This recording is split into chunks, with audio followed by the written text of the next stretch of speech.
It is my pleasure and privilege in inviting our Honorable Chief Guest this evening, Mr. Madhuka Wickramararachi, to address the gathering.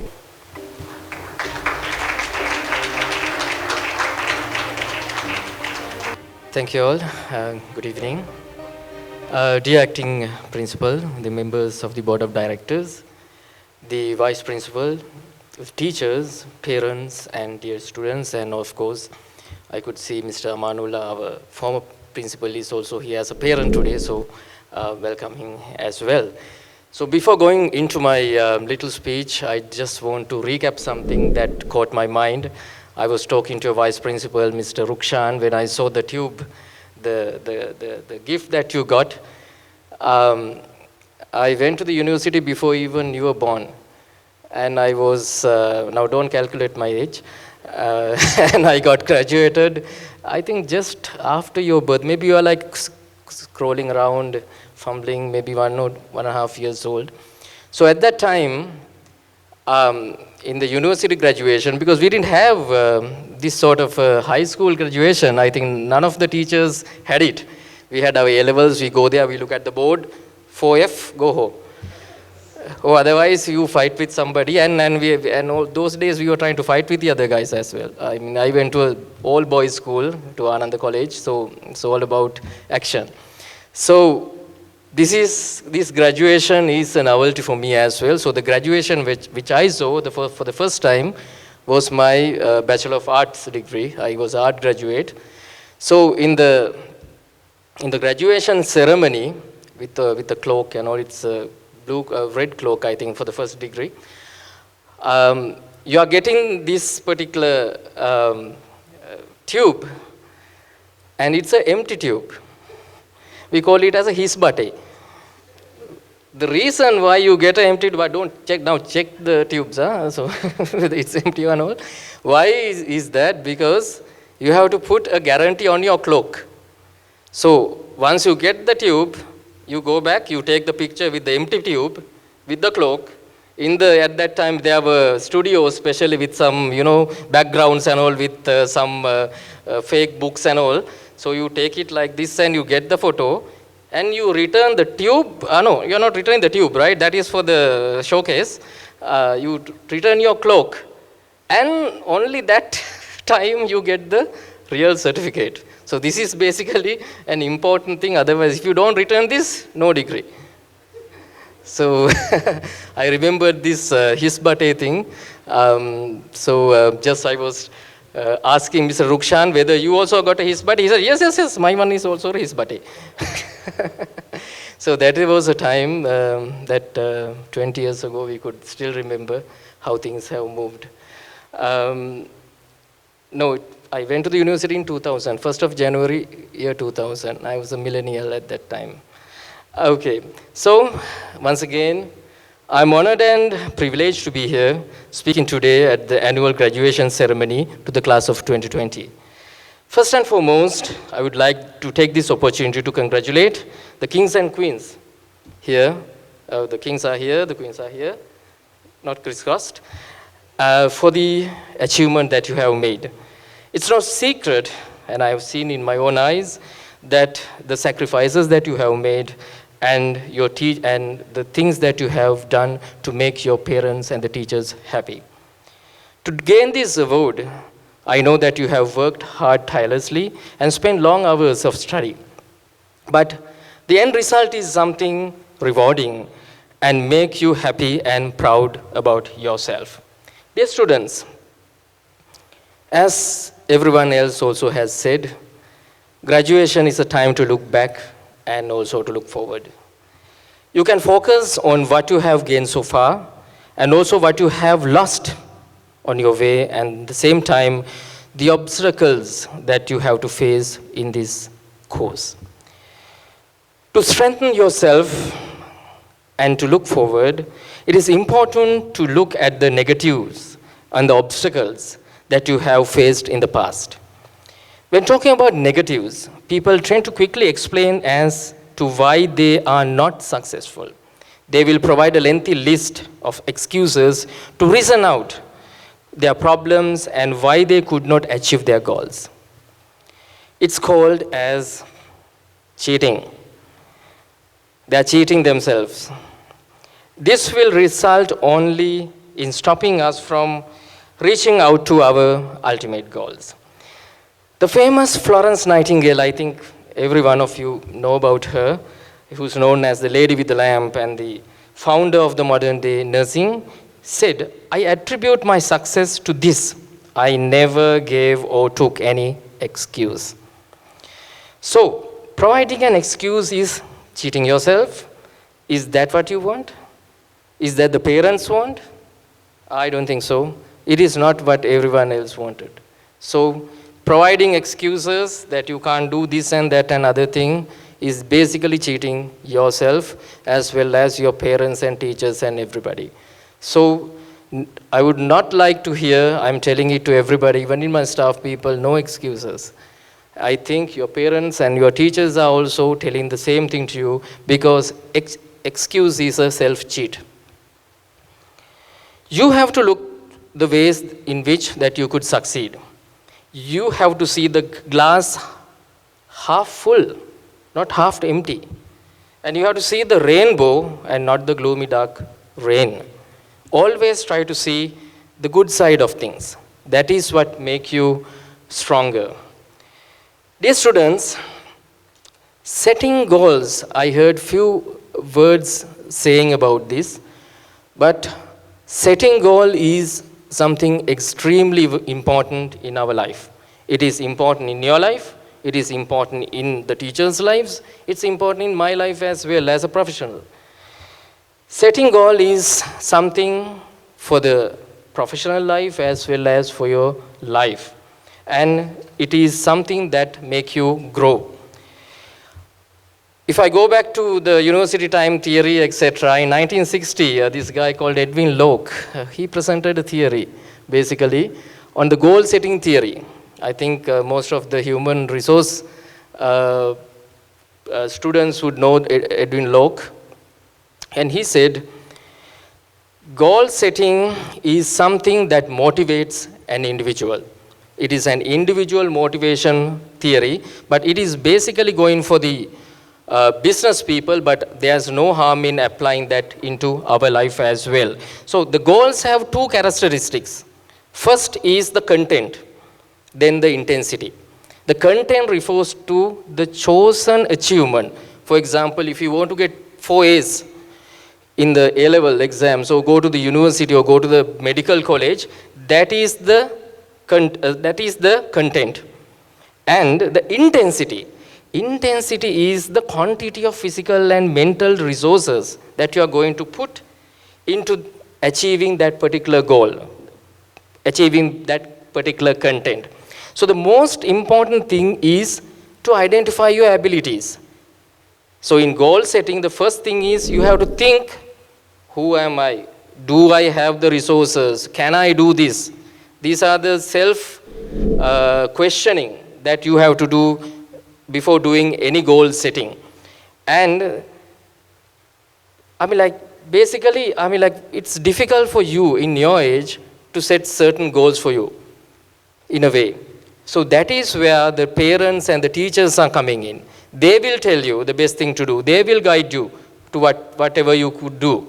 So in goals, most of the cases, what Edwin Locke says is goal setting is a collective decision. It is not an individual decision, but it has been a collaborative exercise of parents, your teachers, and of course, yourself. So, another important thing is setting the goals should be higher. Now, you put a small or lower goal and you go for that, it doesn't mean anything. So, the higher the goal, the more effort you put would be the most resounding victory as what you have done today. Again, I would say that now today what you are doing is you are celebrating your success in your goals. You have set a goal, you have gained that goal, and you are celebrating it. But there is more to it. The next thing that I would propose for you to do is to define yourself and try to create a model for you. Now, we are in a society where we don't have role models. I mean, like, I don't say don't, but very few. We are in a society, and you are going to a society. During my university time, we had some role models, but role models are depleting. Oh, endangered set of creatures, they are going down. You can't see these role models anymore. I mean, like, very few are there, but it's very hard to find them. So, how do you find a role model? Or how we are going to define yourself? Now, if somebody has done anthropology or social sciences, you are defining something called cultural anthropology. If somebody is interested in doing anthropology, that is a wonderful stream of subject that you could enjoy, that you can apply to everyday life as well. So in cultural anthropology, the self-definition has 3 different phases. I mean, like, in different countries. One thing is the Europe. If you look at the Europe and Americas, the parents are always using the guilt and shame to define you. So we are being Asians, what we are using is basically, the Europeans use the guilt always. They are asking the children, if you do something to someone, the question is, do you think that is the right thing to do? Now, I have heard so many times the teachers in US and all, they are asking, is this the right thing to do? And it gives you to think, this is not the right thing to do, or this is the right thing to do. But the Asian mentality is somewhat different. They come back to the neighbors. They are asking, what your neighbor thinks of what you are doing. Right? So we are going to the neighbors. So we are defining ourselves by who? By the next door neighbor, the next door girlfriend, whatever, whoever they are, what is around you, but not by yourself. Right? So the problem is, if you really look at it, we are defining ourselves through whom? Through the neighbor or through somebody. You never define yourself by yourself. Right? Then, for example, if somebody is like at home, boy is like, home doing study, so close the room and being inside. So the mother comes and tells, look at this fellow will do. He's studying from morning to evening, doing nothing else. But only we know that what he is doing inside the room. Right? But my mother has defined him as a brilliant fellow who is doing all the studies and will pass the exam by flying colors. And every day you are getting the shots from the mothers that you see you are not doing anything. That fellow is closed the door. It's only we know that what he is doing, basically. Right? So where are we? What are we doing? This is the typical Asian mentality, that we define ourselves through others, through the reflection of the others, through what other people think right and wrong. So the American context or the European context, it's you, your guilt, whether the things that you're doing is right or wrong. But here in Asian cultures, it is the other people against you. So this is the mentality, this is the cultural thing that we have to undergo. So what I am trying to tell you is, go for a third one. And this is not a new thinking as well. The third one is what you called as the looking through the mirror, or looking through the looking glass. I mean, like this, when this ideology came in 1906, they were called mirror as the looking glass. So the idea is basically looking through the mirror glass. So what are you doing through the mirror glass technique? What you are doing? Basically, you are trying to find who you are and who the others want to see in you, not outside, but inside. So mirror is always telling the truth. It is not something that show something and show you something different, but it always give you the real yourself. So a mirror glass way of dealing things would give you, every one of you, some sort of a sense of who you are. And that could basically change your perspective. Not the neighbor, not the guilt, but try to define who you are. Now this morning, for example, Mr. Rukshan gave me this coat and I went inside in front of the mirror. He asked me whether it fits and it's big. And I went inside and this is also big. And no offense, but I just tried it out. And in front of the mirror, I was like fixing it, and I saw who? Not me, my father. Because he was wearing the same cloak. He was a Peradeniya University graduate sometime back in 1970s. He also had a similar one, and it's a precious thing for him. So I didn't see myself, but I saw my father. But unfortunately, he was not there to see me where I am right now. So that is a sad feeling that I got. Not that I was old like him. That is another thing that you could see when you see the father as an old man. But again, I saw him in this dress once again. So this is how you could perceive. I saw my father. You also could see your fathers, mothers, and your persons of inspiration when you go in front of a mirror and present yourself. So that would give you the impetus to become a model, to fix a model for you. But children, I will warn you, and I'm warning for the next kings and queens who are seated in the back seat as well. Now, where are we finding our role models right now? If they are not available here, where are you trying to find it? From internet, from Facebook, from Instagram, from TikTok, or whatever it is, right? So all these, what you could see from these internets and not internet, I'm not castigating internet because we are depending on that, but from these social media channels, what do you see? Do you see the real life of the people? No, they are edited lives, right? Their life is so beautiful. I mean, like, no problem. Very resounding, refreshing, foof. If you go to my Facebook, you could see the same thing. I'm playing guitar with some gaika, I'm taking photos of the models, I'm sending the flights, I'm speaking at the UN, right? I'm putting some sort of edited version of my life, right? Why am I doing that? One thing is to deceive the others, that is also for sure, and make people jealous, that is also for sure, right? But we all would like to show something positive in our life. This is something ingrained in our blood. You don't put crying pictures in Facebook, right? I don't think so, nobody. I mean, like, if you put the crying picture, next day you will lose half of your friends. And you will be castigated as you are like done something wrong and something. People start gossiping and you are finished, right? But what you are trying to show is edited version of life, but that is not the truth. The pains that I am going through these days, will I ever going to publish that in my Facebook page or in my Instagram page or wherever? No, I'm not going to do that.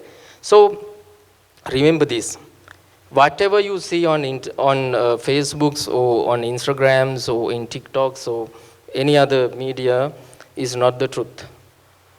But unfortunately, what happens is we always take, including me, I'm an old man still. Sometimes we are getting jittered, we are getting some sort of influxes or some pushers from these media. We are all human. But what is happening is when we see these things, we start comparing ourselves. We start comparing ourselves with those people in those tainted, beautiful, purple-colored lives. And we think, oh my God, what do I have? I have nothing. I am at a loss. I am a loser. Right? All the girls are having the same problem. I think about this, the slim figures, and all the boys are having some other problems as well. Right? Don't have six packs and all. My tummy is like this. Other places are like this, then that. Right? So what will happen is naturally we are comparing. We are comparative creatures. We always compare with others. That is why all these Pahavasara Shishata fights and all these things are happening, because we are compared with others. Right? So what will happen is, in most of the cases, you start comparing, you see that you have nothing, and you are going on the downward spiral. You start thinking about self-pity, self-loathing. I've lost everything. I have nothing. I worth nothing. I have nobody, kind of a thing. So this downward spiraling could happen at any point of your life. It is not something for the teenagers. It's not something common with the adults. It happens in our life, everybody else's lives. But the thing that you have to have in your life is to have some kind of a self-control. You are seeing things that other people have achieved, and you should put yourself together and act to gain those things. Not to think that, God, I lost everything, I have nothing, and I am a loser. So this is the challenge that is on you. This is why it is important that you have to have a model. You have to read yourself, and you have to put yourself in such a position that you can have the bold ideology saying that I am like this, I can do this, not like I am going down and nobody cares about me. So I think this is the time that you have to inculcate that in you. This is the best time to do it. For example, if you look at the past few days in my life, like past 2 months, I think I was the most hated man in the whole of Saudi Arabia. Why? No flights. People are clamoring 2,000, 5,000, 6,000 calls coming, 50, 60 people in the embassy. At least 10, 15 people come to see me every day threatening. Why? No flights are coming from Sri Lanka to Saudi Arabia. So, some other cases, for some other countries, flights are going in SCO. And everywhere you can see the congratulations, all these things. So, I saw that, I said, my God, I'm a failure. What the hell I'm doing? So, this was the basic gut feeling that I got in my age. Right? Then I put my things together. Then I thought, okay, let me see how they have achieved that. Why Saudi Arabia is being discarded? So when you see how this is going on, the mechanism of getting a flight, now you could see flights coming in. And we have 4 flights. Another one is coming next week. And we will have more flights than any other destination as well. So how do you do that? First, you have to put yourself together. Second, you have to see how things are moving on the ground. Now, getting a flight is like fishing. Only 12 flights you have with the Sri Lankan Airlines. For the whole of the destination, the wide body is only 12. So you have to fight for a flight. And that's a fight that I'm doing every day, this morning as well. But life is a fight. Whatever you do, you are going out to a Shark Tank. And what I'm telling you is, be bold, have the goals. And of course, compare the others, don't go down, but make it a positive thing. Think, if anyone else could do that, I can also do that. Because we all have same brains. We have all the physique. Maybe the sizes are different, but same. And we have all the other functioning mechanisms ingrained in us. So if X can do, so am I.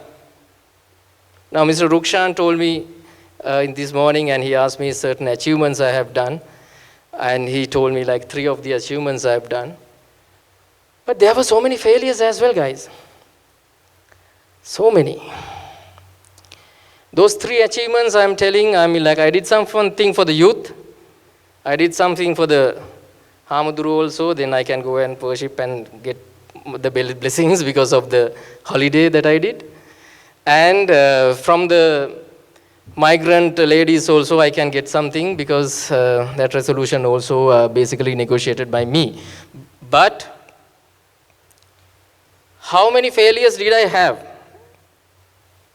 We lost GSP Plus, if you can remember, the European Union grant that came to Sri Lanka in 2012 or 2011. I was there. I was the guy who negotiated. It was a complete failure. We lost it. In 2012, I was in Geneva. That is where the resolution on Geneva came up. I was in the negotiating team, but we could not hold it.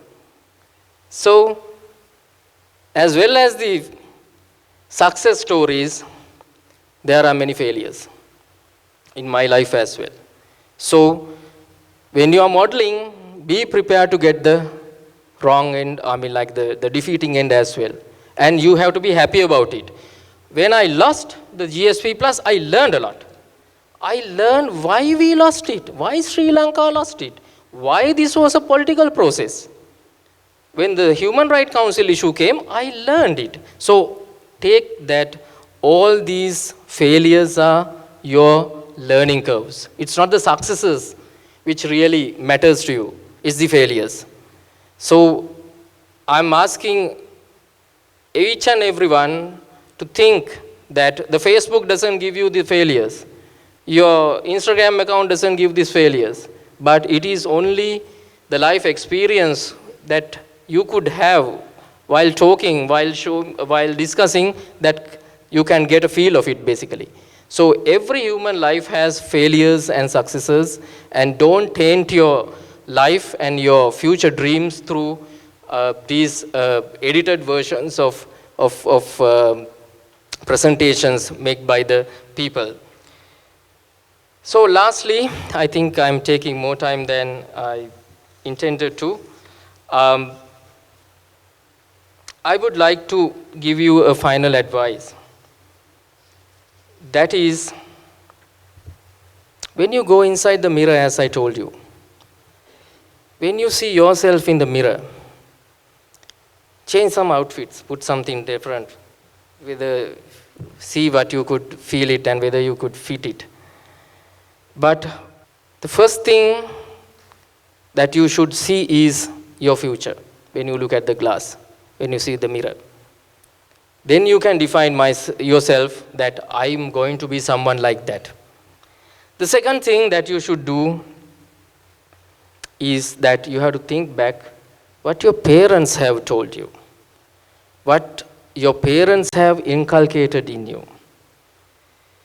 And of course, you can't run away from this. You have to think how we want to describe you by the others. Now, if somebody is describing me as a very energetic person, that is what you want to see from yourself, from the other's eyes. You can't escape from this. We are in Asia. So the neighbor's view is also very important to define yourself. So first it's your face, all having pretty faces, there are no ugly people. So first your face, second the neighbor's face. Right? Think about what neighbors think about you. Oh, you're langama haturo kiyala kiyana, the nadu there and all. Those are the people who gives us ideas. I'm telling you the very truth. So get their ideology as well. And finally, you have to have the courage. I think the courage is the most important thing. If you don't have courage to face these two people, those two ideologies, yourself, your parents, or three, and the neighbors, I don't think that you can mold a personality for yourself. So first, start from you. Second, go to your neighbors and the parents, and of course, the wider world. That will help you to mold yourself of who you are and who you are going to be. Dear parents, there's a duty for you as well in molding the future of your kids. The teachers have done their duty. They have brought these kids into this level, but for the rest of your life, you have a responsibility in molding your children's lives. That's a great responsibility, and you can feel it only when you have a kid. When you hold your kid in your hand, you will feel, my God, what a burden. Not the burden, but the responsibility that you are having until your death. There's no escaping becoming a parent and abandoning the responsibilities. Therefore, although the teachers have stopped at this level, the parents have the next step to take them to a higher destination. So I think you have blessed your parents, and of course I think the parents can do more blessing in this regard. So when you're thinking and thinking about yourself and all, I always urge you that in this journey, you should not forget two things. First is your school, the teachers, and the second is the foundations of your family. If you are not sure about what you are supposed to be and what you should do, always go back to the family roots. That will strengthen you and that will make you a better personality. So, with those final words, I urge you to become personalities that we all could be proud of. And once again, I would congratulate the group or the class of 2020, and once again thanking Mr. Rukshan, the acting principal, for the kind words that you have provided in with me, and the board of directors and all the colleagues who are here who have invited me to attend this particular ceremony. So remember, if I can do, so you all. Every one of you can come to the place where I am if you really work hard. So that is the message that I could give you all, and I once again congratulate everyone for having this achievement. Thank you so much.